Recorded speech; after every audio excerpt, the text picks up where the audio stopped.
What is going on, everyone, and welcome to WreckTalk. I'm a little late to the party, a little late. This tweet came out from Pete Thamel at 1:29 today. Breaking news: sources: Georgia Tech will be without star quarterback Haynes King against number 12 Notre Dame this weekend, giving veteran backup Zack Pyron his third career start. King has been day to day with an upper body injury. I don't know what the injury is. But there are so many layers to this now. Like, there were already a bunch of layers just about this game in general. And if you go to the comments, you'll have some idiot who's a Florida State fan saying star, talking about Haynes King. Yeah, well, I'll tell you what. You wish to the good Lord above you had Haynes King at Florida State right now, so you can go somewhere with that. But good number of Notre Dame fans commenting on that, like, oh, easy dub now. But this line has now moved, like, cumulatively, I want to say 8 points on either side of, like, 9. So I think when it opened, it was at 11.5.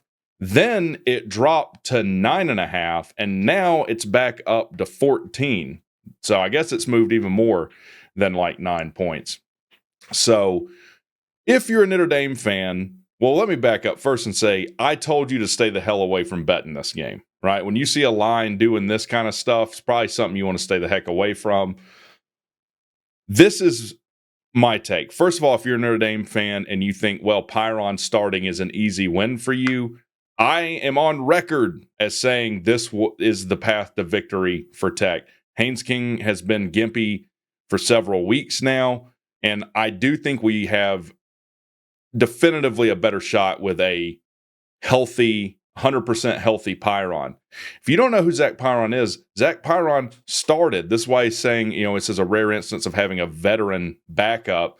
Zack Pyron started in Key's interim year. A big part of Key getting the head coaching job at Tech was Zack playing well, going up to Blacksburg and getting a win. Unfortunately, in that season, he broke his clavicle into a million pieces against Miami. That's where one of his picks came from in that stint. But don't sleep on Zack Pyron. Zack Pyron was a 4-star Elite 11 quarterback with 3 state titles in the state of Alabama, I think at 2 different schools.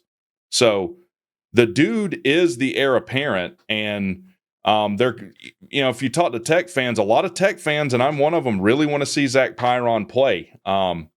Might have a more consistent arm than Haynes King.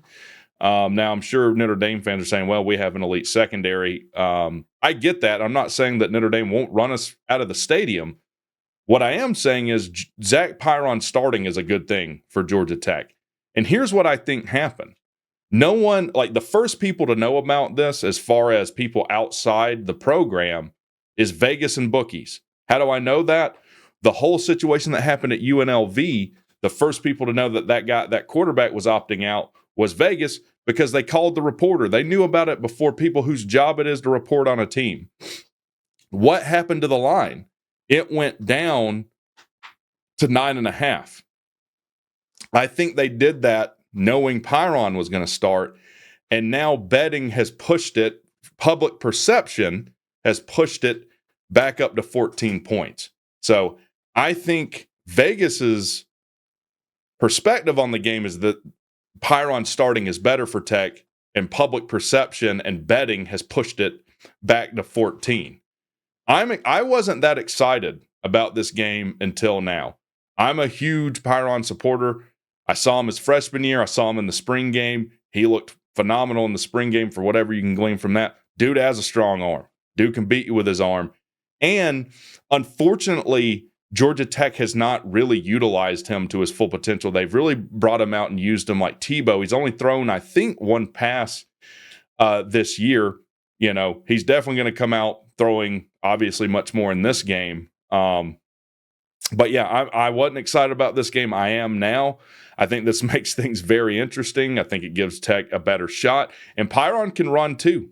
Pyron, he might be a step slower than King. I don't know. I don't know what their 40s are. I haven't seen them run right next to one another, but he's also a dual threat quarterback. In high school, played in a triple option offense even. So I know that, high school is not going to tell you, a ton for how someone's going to play in college. But yeah, I'm excited just looking through some of these comments. A bunch of people not thinking King is a star. Let's go Notre Dame minus 11.5 lock. Well, it's 14 points now. I'm sorry to Georgia Tech for what's about to happen. I hope everybody who's not a Tech fan feels that way. I really do. I think this makes this game more dangerous for Notre Dame now.